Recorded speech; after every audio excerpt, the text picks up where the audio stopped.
मनुष्य के जीवन का चालक है भय।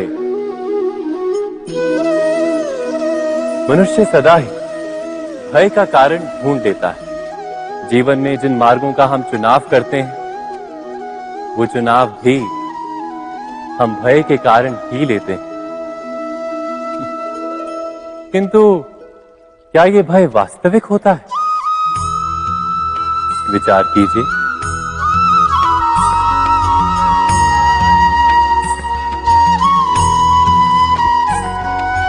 भय का अर्थ है आने वाले समय में विपत्ति की कल्पना। किंतु समय का स्वामी कौन? ना तो हम समय के स्वामी हैं, ना हमारे शत्रु या प्रतिस्पर्धी। समय तो ईश्वर के अधीन चलता है। तो क्या यदि कोई आपको हानि पहुंचाने के लिए केवल योजना बनाता है, वो वास्तव में आपको हानि पहुंचा सकता है? नहीं। किंतु भय से भरा हुआ हृदय हमें अधिक हानि पहुंचाता है। क्या ये सत्य नहीं?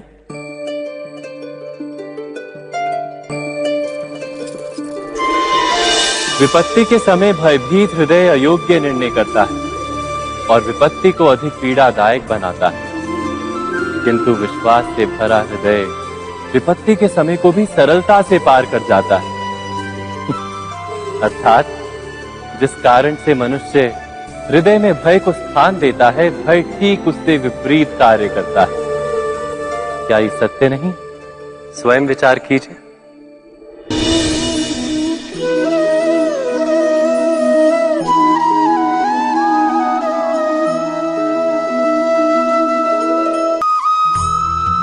जीवन में आने वाले संघर्षों के लिए जब मनुष्य स्वयं को योग्य नहीं मानता, जब उसे अपने ही बल पर विश्वास नहीं रहता, तब वो सद्गुणों को त्याग कर दुर्गुणों को अपनाता है। वस्तुतः मनुष्य के जीवन में दुर्जनता जन्म ही तब लेती है जब उसके अंतर में आत्मविश्वास नहीं होता। आत्मविश्वास ही अच्छाई को धारण करता है। ये आत्मविश्वास है क्या?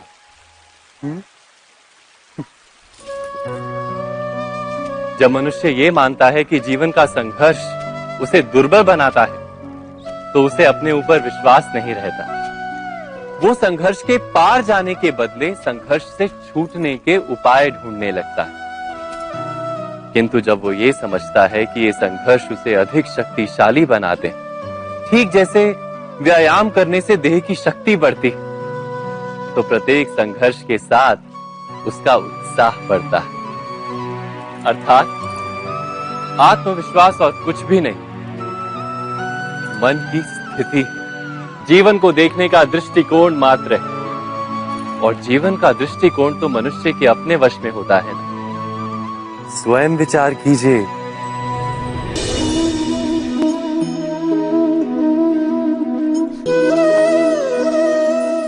सत्ता की लालसा सबके हृदय को घेरे रहती है। प्रत्येक व्यक्ति अपना एक राष्ट्र निर्मित करने का प्रयत्न अवश्य करता है। फिर वो राष्ट्र कुरु राष्ट्र की भांति बहुत बड़ा हो या फिर अपने परिवार तक सीमित हो, वो सत्ता प्राप्त करने का प्रयास अवश्य करता है। किंतु सत्ता का वास्तविक रूप क्या है? क्या हमने कभी विचार किया है? एक मनुष्य जितने अधिक लोगों के जीवन को प्रभावित कर सके, जितने अधिक लोगों के जीवन की स्वतंत्रता पर अंकुश रख सके, उतनी ही अधिक सत्ता का अनुभव करता है। वो सत्ता का वास्तविक रूप ही है अन्य के जीवन पर स्वयं का प्रभाव।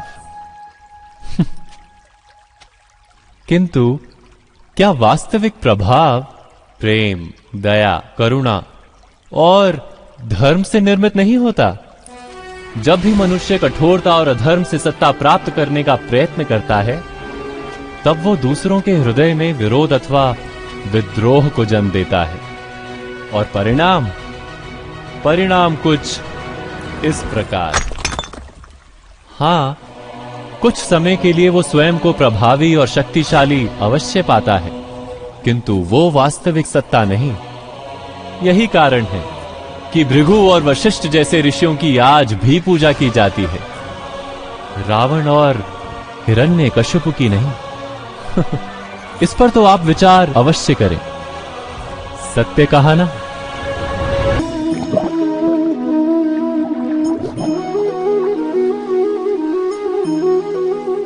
इस संसार में आने वाला प्रत्येक बालक संपूर्णतः संस्कार रहित होता है।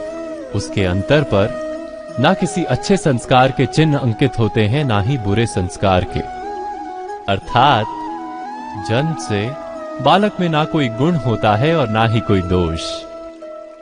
तो ये दोष अथवा गुण किस प्रकार प्राप्त होते हैं, क्या हमने कभी विचार किया है?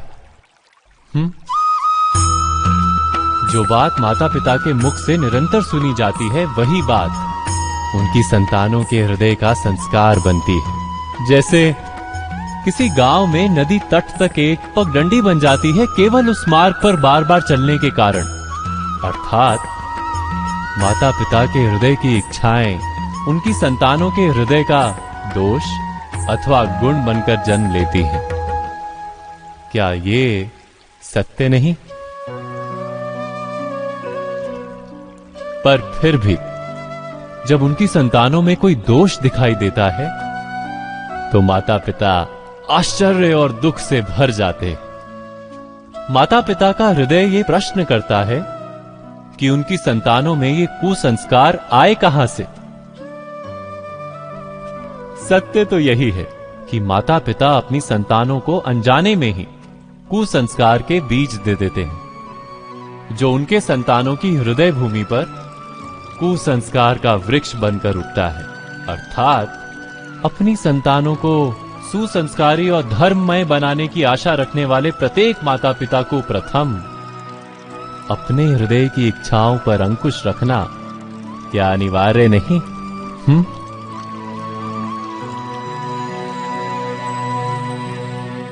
प्रत्येक माता पिता इस पर विचार अवश्य कीजिएगा।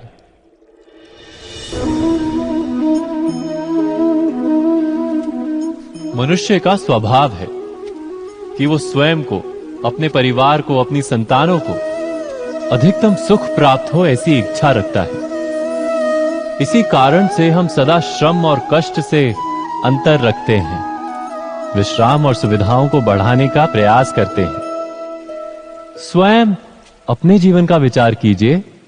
क्या ये सत्य नहीं कि हम अपनी संतानों के लिए सदा ही विश्राम और सुविधा का आयोजन करते हैं? पर क्या कभी सोचा है केवल विश्राम से क्या लाभ प्राप्त होता है? केवल सुख और सुविधा जिन्हें प्राप्त हो उनका जीवन कैसा होता है? शरीर जब श्रम करता है तो अधिक स्वस्थ बनता है। बुद्धि भी जब कठिन चुनौतियों का सामना करती है तो अधिक तेजस्वी बनती है। ये हम सबका अनुभव है, पर हम शायद ये भूल जाते हैं कि मन और आत्मा को जब कठिनाइयां प्राप्त होती हैं, तब वे भी अधिक बलवान होती हैं। अर्थात जब भी हम अपनी संतानों को श्रम और दुख से दूर रखने का प्रयास करते हैं, क्या वास्तव में उनके सुख का मार्ग बंद नहीं कर देते? स्वयं विचार कीजिए।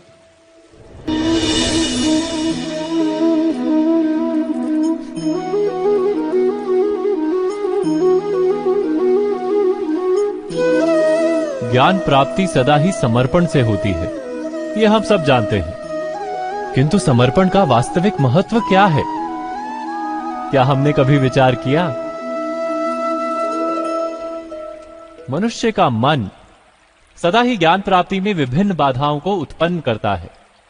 कभी किसी अन्य विद्यार्थी से ईर्ष्या हो जाती है, कभी पढ़ाए हुए पाठों पर संदेह जन्मता है और कभी गुरु द्वारा दिया गया दंड मन को अहंकार से भर देता है। नहीं, क्या ऐसा नहीं होता?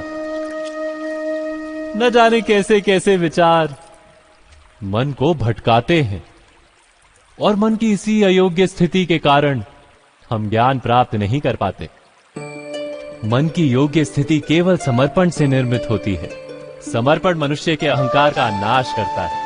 ईर्ष्या, महत्वाकांक्षा आदि भावनाओं को दूर कर हृदय को शांत करता है और मन को एकाग्र करता है। वास्तव में ईश्वर की सृष्टि में ना ज्ञान की मर्यादा है ना ज्ञानियों की। गुरु दत्तात्रेय ने तो गाय और श्वान से भी ज्ञान प्राप्त कर लिया था। अर्थात विषय ब्रह्म ज्ञान का हो या जीवन के ज्ञान का या गुरुकुल में प्राप्त होने वाले ज्ञान का, उसकी प्राप्ति के लिए गुरु से अधिक महत्व है उस गुरु के प्रति हमारा समर्पण। क्या यह सत्य नहीं? स्वयं विचार कीजिए।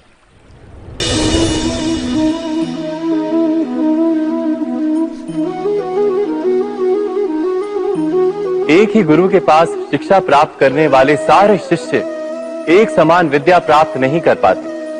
सारे शिष्य गुरु की बातें सुनते हुए अवश्य दिखाई देते हैं, उनकी पूजा करते हुए दिखाई देते हैं, किंतु एक समान विद्या प्राप्त नहीं कर पाते। क्या कभी विचार किया है ऐसा क्यों होता है? सत्य तो यह है कि विद्या प्राप्त ना कर पाने वाले शिष्य समर्पण का दिखावा तो करते हैं, किंतु समर्पण का वास्तविक अर्थ नहीं समझ पाते। गुरु के चरणों में फूल चढ़ाने से अथवा गुरु का आदेश मानने मात्र से क्या समर्पण सिद्ध होता है? नहीं। समर्पण का वास्तविक अर्थ है जब गुरु के प्रति मन में कोई संदेह ना रहे, गुरु के मुख से आदेश निकले उससे पूर्व शिष्य उस कार्य को पूरा कर दे। गुरु के विचारों के साथ शिष्य के विचार एक हो जाए। शिष्य जब तक अपने गुरु में ब्रह्मा विष्णु महेश इनके रूप ना देख ले, तब तक उसका समर्पण सत्य नहीं। वास्तव में समर्पण किसी कार्य का नाम नहीं, समर्पण तो हृदय की भावना और मन की स्थिति का नाम है। अर्थात हमारे अज्ञान में क्या दोष केवल हमारे मन का नहीं? स्वयं विचार कीजिए।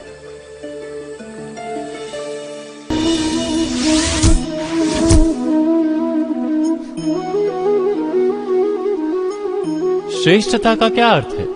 श्रेष्ठता का अर्थ है दूसरों से अधिक ज्ञान प्राप्त करना। अर्थात मूल्य इस बात का नहीं कि स्वयं कितना ज्ञान प्राप्त किया, मूल्य इस बात का है कि प्राप्त किया हुआ ज्ञान अन्य लोगों से कितना अधिक है। अर्थात श्रेष्ठता की इच्छा ज्ञान प्राप्ति को भी एक स्पर्धा बना देती है। और स्पर्धा में विजय अंतिम कब होती है?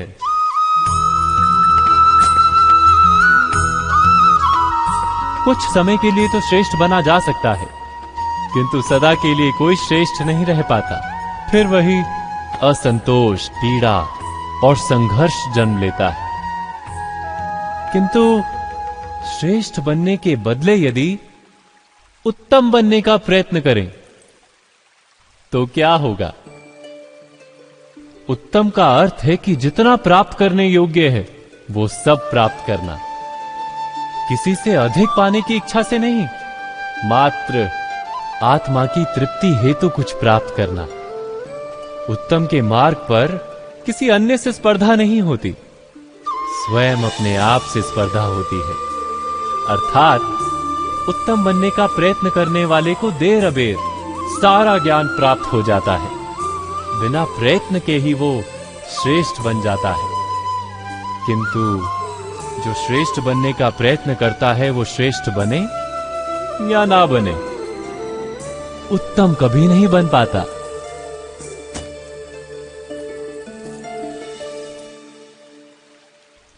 अवश्य कीजिएगा।